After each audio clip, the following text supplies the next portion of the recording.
On May 4, 1980, Josip Broz Tito, the president of Yugoslavia, died after ruling Yugoslavia for 35 years with an iron fist.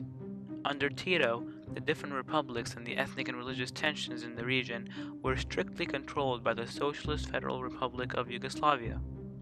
After the death of Tito, power was devolved from the federal government to the different republics, stressing the religious and ethnic divisions and driving nationalism. While Yugoslavia was losing political stability, communism collapsed in 1989, only worsening situations. Earlier that year in May, Slobodan Milosevic took advantage of this power vacuum and rose to power. Instead of uniting the different ethnic groups within Yugoslavia, he used Serbian ultranationalism to fuel the already existing conflicts within the region. Although he let go of Slovenia in 1990 easily, Milosevic refused to do so in Croatia and especially in Bosnia, where close to 30% of the population was Serbian Orthodox. Bearing a long history of ethnic and religious conflicts, Yugoslavia broke up into 6 republics in the 1990s, a toxic and violent decade pitting Orthodox Christian Serbs against Muslim Bosniaks against Catholic Croats. Muslim Bosniaks took a stand for their independence against Serbia in one of the deadliest wars during the breakup of Yugoslavia, the Bosnian War. The Croatian War that began in 1991 motivated the Bosnians to confront the Serbs. In a referendum in March 1992, more than 60% of Bosnians voted for independence from Yugoslavia, taking a stand against Serbia and Milosevic. Bosnian President Alija Izetbegovic advocated for an independent state as it meant peace to him, whereas to Radovan Karadzic and the Bosnian Serbs, an independent Bosnia meant war.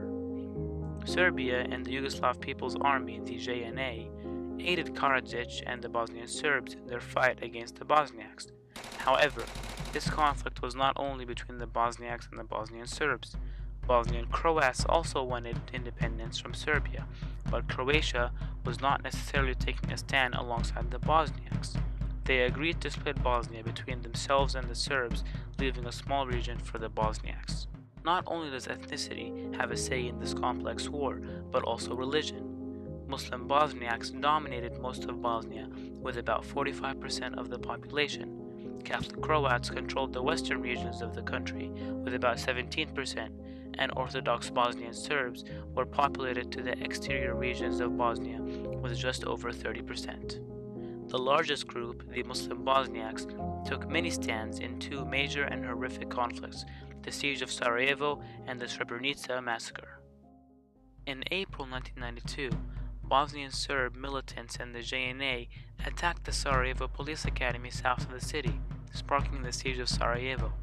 For the next 3 years, the Serbs struck the Bosnians in multiple ways, primarily by attacking cemeteries, markets, and carrying out mortar bomb explosions.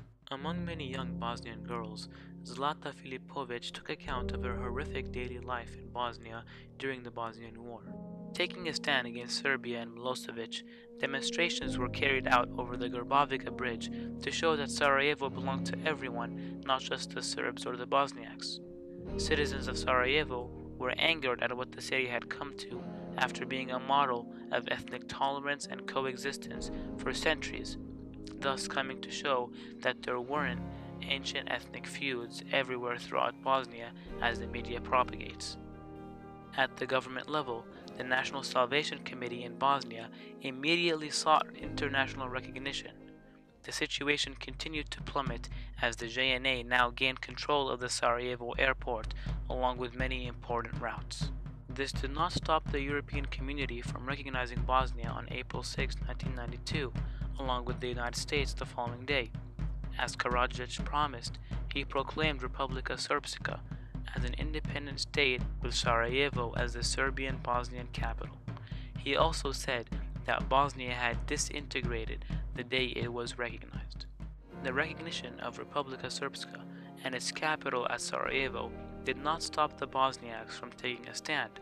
This was clearly evident when Izetbegovic refused to cooperate with Serbia and split Sarajevo into two twin cities. To aid the Bosniaks in their plight against the Serbs, the United Nations took a stand as well in the region by controlling the Sarajevo airport, allowing aid to reach the Bosniaks through the Sarajevo airlift, and controlling Serbian weapons. Additionally, NATO launched numerous airstrikes on Bosnian Serbs and took a stand in Sarajevo by eliminating Bosnian Serb military positions. While the direct conflict was between the Bosniaks and the Bosnian Serbs, it was the Serbian government and Milosevic that ignited the flames of the Bosnian War, and Milosevic fanned those flames throughout the war. The Bosniaks were infuriated at Milosevic's Serbian ultranationalism, causing them to take a stand against the Serbs in Bosnia. Throughout the conflict, Milosevic kept propagating violence as he aided the proclaimed Republika Srpska militarily through the Yugoslav People's Army. But it wasn't just the siege of Sarajevo where the Bosniaks took a stand for their independence against Serbia. In the proclaimed Republika Srpska, close to the Serbian border, Bosnian Serb forces have been closing in on the Bosniaks in Srebrenica since 1992, as more and more Bosniaks were seeking refuge in the city. Later that year, General Nasser Oric took a stand against the Bosnian Serbs and recaptured Srebrenica. Nevertheless, the Serbs kept restricting them from foreign aid and pressuring the Bosniaks to surrender by ridding them from their ammunition, ultimately putting them in a defenseless position. This resulted in the United Nations intervening and taking a stand for the Bosniaks. General Philippe Morion arrived at Srebrenica in 1993, promising to never leave Srebrenica until he provides security for the people there. That same year, Srebrenica, along with Sarajevo, was declared a safe area as violence continued between the Bosniaks and the Bosnian Serbs. As the Serbs continued to advance in Srebrenica, General Mladic of the Bosnian Serb army restricted international personnel from entering the city. Mladic lured the Bosniaks into thinking that his personnel was from the UN by kidnapping soldiers from the UN and taking their uniforms. Despite Mladic's efforts, the evacuation of over 20,000 women and children was carried out by early July 1995. From July 12 to July 16, 1995, over 7,000 men were killed in Europe's worst massacre since World War II. It was clearly evident that the stances taken by the UN, NATO, the Bosniaks, and the international community failed to prevent this massive genocide from occurring. Hase Dervisevic, former member of the JNA and the Bosnian Fifth Corps, criticized the Bosnian stance against Serbia, claiming them to have fanatic followers who led a pointless fight. After killing over 100,000 people and displacing 2 million, the war in Bosnia officially ended on December 14, 1995. Bosnia and Herzegovina, Croatia, and the Federal Republic of Yugoslavia met in Dayton, Ohio to draft the Dayton Accords in November and signed the agreement in December 1995. The agreement recognized both the Federation of Bosnia-Herzegovina and the Republika Srpska as independent entities. Some of the key policies that followed were the promotion of an election program, the establishment of an arbitration tribunal, the recognition of human rights, the implementation of civilian forces rather than military forces, and most important of all, mutual recognition between Bosnians and Serbs. In fact, most of the agreement's articles encouraged parties to respect and promote fulfillment of necessary policies. Even though the fundamentally divided belligerents signed the peace agreement, the stand taken by the Bosniaks for their independence against Serbia did not improve the situations in the region. Economic development in Bosnia had lagged behind the other Balkan countries. Unemployment was still prevalent, and corruption remained a problem in the society.